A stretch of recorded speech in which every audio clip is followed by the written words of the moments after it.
ধানমন্ডি ৩২ শুধু যে সেই ২.৫ লক্ষ বীরাঙ্গনার বাসা তা কিন্তু নয়। আমরা অনেক জায়গায় এবং আর্কাইভে দেখেছি আমাদের যে প্রয়াত প্রধানমন্ত্রী ছিলেন বেগম খালেদা জিয়া, উনি কিন্তু বলেছেন যে ধানমন্ডি ৩২ তারও ঠিকানা।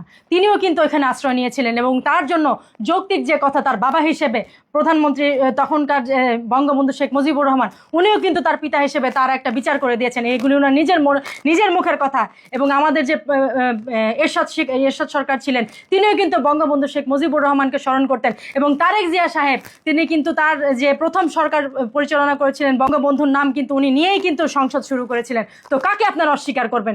যেখানে তারেক জিয়া আজকের এই আপনাদের এত চাপের মুখে বঙ্গবন্ধুর নাম বলেছে, তারপরে আপনারা চিন্তা করে দেখেন যে পারবেন কিনা বঙ্গবন্ধুকে আপনারা শেষ করতে। ধানমন্ডি ৩২ আপনারা ভাঙলেন, আপনাদের বিচার তো হবে আল্লাহ সুবহানাহু ওয়া তাআলার দরবারে।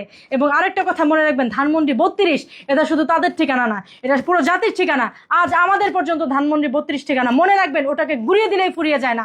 আমরা আবার সংরক্ষিত করবো ৩২কে ৩২ তালা বানাবো এবং ধানমন্ডি ৩২ মাথা উঁচু করে দাঁড়িয়ে থাকবে যতদিন বাঙালি থাকবে, যতদিন পদ্মা মেঘনা যমুনা থাকবে, যতদিন হচ্ছে এই স্লোগান থাকবে যে বীর বাঙালি অস্ত্র ধরো বাংলাদেশ স্বাধীন কর, তোমার আমার ঠিকানা পদ্মা মেঘনা যমুনা।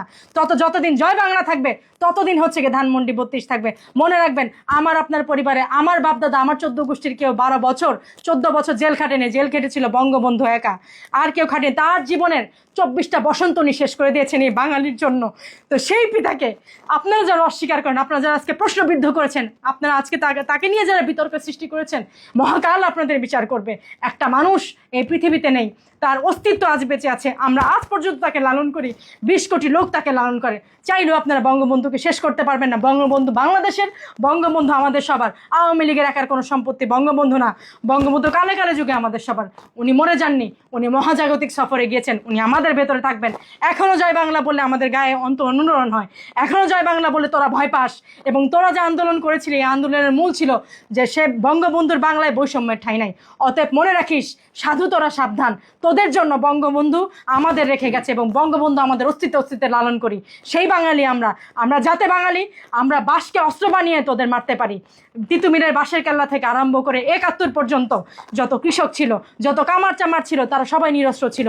তাদের কোনো অস্ত্রের ট্রেনিং ছিল না, কিছু ছিল না। কিন্তু বঙ্গবন্ধুর এক কথায় যে জয় বীর বাঙালি অস্ত্র ধরে বাংলাদেশ স্বাধীন করো, ঘরে ঘরে প্রতিরোধ দুর্গ গড়ে তোলো, এই এক কথায় যদি হ্যামিলিনের বাঁশিওয়ালার মতো তারা অস্ত্র ধরতে পারে, যে কৃষক শুধু হাতে শুধু কাঁচি ধরতো, সেই কৃষক যদি মনে কর এভাবে করে কাঁচি কাটা করতে পারে পাকিস্তানিদের, আমরাও পারবো।